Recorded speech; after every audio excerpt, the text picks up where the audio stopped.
Welcome back to Living Local. In a 2020 survey of registered dietitians in the U.S., the ketogenic diet, better known as just keto, was ranked the most popular diet in the country. And for those who are looking for keto-friendly grab-and-go options for the week, Chef Stu is here to share some meal prep tips. As always, Chef Stu, he's here. Thanks for stopping by, sir. Always a pleasure. All right, so let's talk about meal prepping just broadly, first of all. It's become very popular.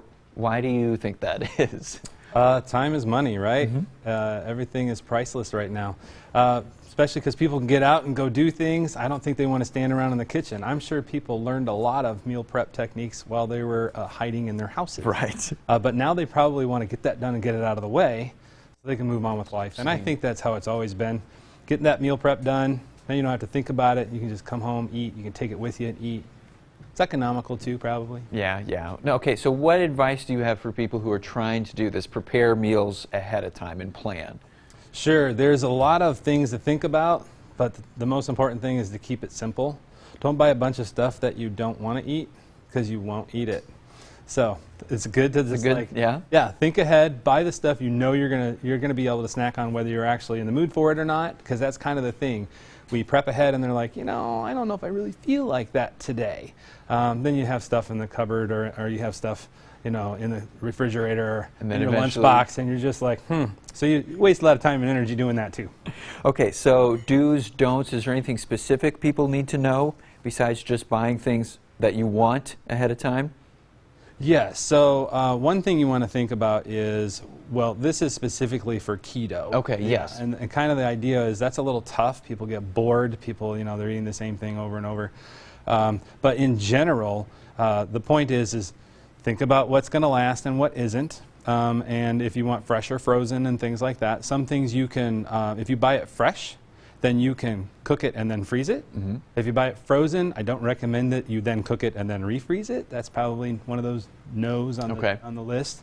But as far as like vegetables and things like that, you can do that ahead of time and just, you see them kind of wilting a little bit, throw it in a pot quick and cook it up and you're ready to go. Nature's pause button, the freezer. Okay, so now let's get into some of the stuff you actually brought here today on the keto front. Sure, I've got a ton of stuff here. The thing I wanted to get going in this skillet over here was some ahi. This is one of the things that has become fairly popular in the last few years. And so I'm just going to put a little grass-fed butter in here. Sometimes people are into dairy or not into dairy.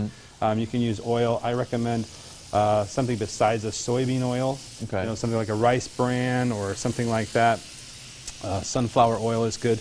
But I'm just going to sear this for a minute while I'm cutting this. But you can also just cut this raw and take it with you. So it's sushi grade, and you can just cut little cubes, and you can put a little bit of gluten-free soy sauce on it, or just a little bit of Himalayan pink salt, but just a little bit of onion and salt, or a little bit of oil, sesame oil, that would be really good.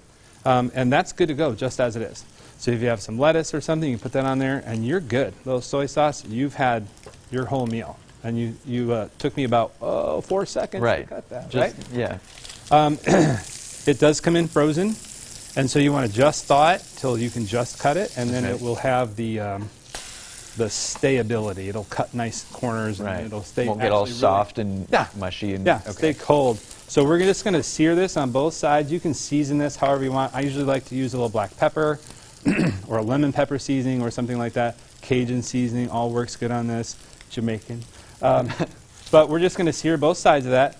While that's finishing up, I want to talk about some of the other stuff here. So this is chicken. This is a non-GMO chicken. It's a very healthy chicken. Nothing added to it. But I've done it a couple different ways. And that's the thing you want to do is kind of think of variety. So I've got a bag of chicken. If you just cook the whole bag of chicken, you're kind of stuck with it in that form. So I've done it in ways where I have cubes I can just use for bites and snacks. I have it like a fajita style I can do with some, you know, a few vegetables and put it on something. Mix and match. Some lettuce. And then I've got the dinner entree. But this is all ready to go. And so I can take it with me or I can warm it up. But I've done it all in it took me about 15 minutes start to finish from package to refrigerator. So that was good. There's a couple of shrimp. Shrimp is not a big thing on keto because it doesn't have enough fat.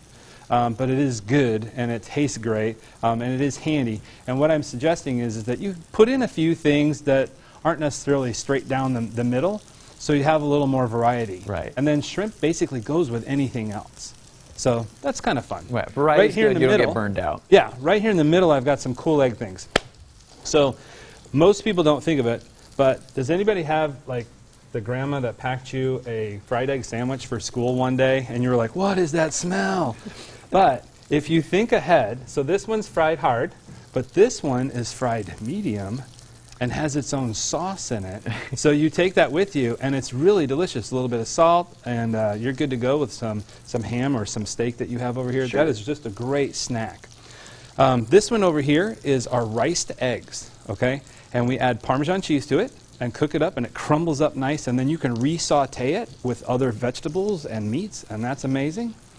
And then over here we have the meat platter. So we have roast grilled pork tenderloin. Mm-hmm. Pork is a big thing with people, especially in the summer and things like that, but tenderloin is really great. I mean, it's like the filet mignon of pork, and they're relatively inexpensive. You can grill the whole thing off, chuck it in the fridge. You can have it any way you want. And then, of course, we have our trusty steak bites. Sure. And so why buy beef jerky when you can, for less money, buy a steak and then cook it up, slice it, and take it with you? So that's kind of my fun stuff with the meat. And you can do all this. All this costs probably around $60 for everything on the table. And I have food for the week, and I can pack it and take it. And then this, I'm just going to do the same thing with. I'm going to slice it down the side, and that will hold in the refrigerator now for another couple of days.